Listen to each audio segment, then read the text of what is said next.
The number one question I get asked by new investors that come into co-living that I meet, where should I buy? That's such a loaded question. I think I have some really simple solutions for you. If you're a brand new investor and you're eager to get into co-living because you realize that our cash flow far exceeds what anybody else is doing and that our business model is the newest, hottest niche that's out there for single family rentals, here's the first thing that I would do. I would log on to the website for Pad Split. I would log on as a member. So the secret hack for me is you don't have to reinvent the wheel. Let's go ahead and look at what other seasoned investors have already told us. They've already taught us. They've already put it out there for us to consume. Go look and find a room as if you were a member. All the little dots on the map will tell you where other investors are finding success. So that kind of tells you, hey, if I look into each individual property, what's the finish? What are they charging? What's the revenue side of the business that I'm getting into? What's that look like? Who am I competing with? Great, you got that done. Now you take that same information and you go to Zillow. All this is free data. It's all available for you. You go to Zillow and you start reverse engineering.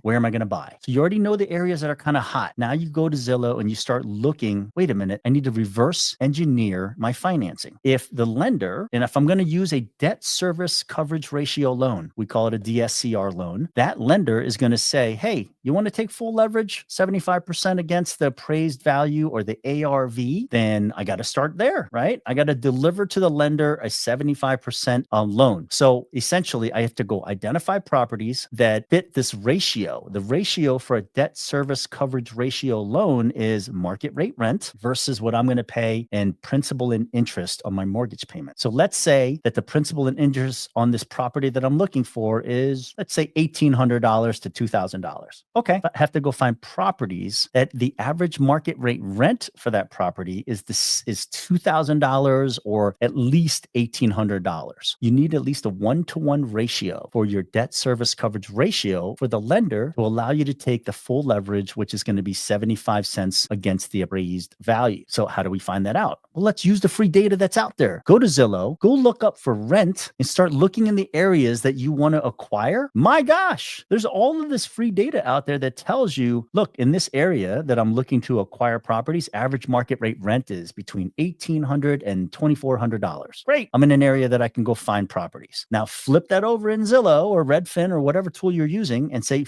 to buy. Now I'm going to go and look for properties I can acquire in that same geographical footprint. Two little pieces of gold nuggets for you to take away from this is that A, I know because I looked at the Pad Split website that these properties can be converted into a co-living property successfully. So a 4-bedroom, 3-bath can easily convert to a 6 or 7-bedroom bath or 6 or 7-bedroom house. And then on the flip side of that, most builders, when they built these houses in the 60s and 70s and 80s, they built the same footprint. So now you have an area that you're going after to analyze deals that you know can convert into a successful co-living property. Now it's up to you as the real estate investor to go acquire those properties correctly. Do not overpay. At least have a good understanding of what your underwriting is going to be. So now you take that same acquisitional house and you say, can I acquire this house with the market rate rent? Do I qualify for my DSCR loan? And does the bones of the house have the capacity to make a transition from a single family rental into a successful co-living property? And that's how I attack my problem of finding and identifying new properties that I want to acquire as a co-living property. I make sure they underwrite. I make sure that I'm not trying to squeeze a circle peg into a square hole. And I just make sure that it underwrites correct. The number one problem that I see new investors have is that they suffer from FOMO or fear of missing out, or FOBO, which is even worse, fear of a better offer, that they keep trying to settle on a property because they're so frustrated and they've been looking for a house for so long and they're aggravated and they've run out of patience. Fine, I'll settle on this house. Don't settle. Please work with somebody like myself. Find properties that underwrite correctly, because your first property should be one of the most successful properties that you have. Set yourself up for success.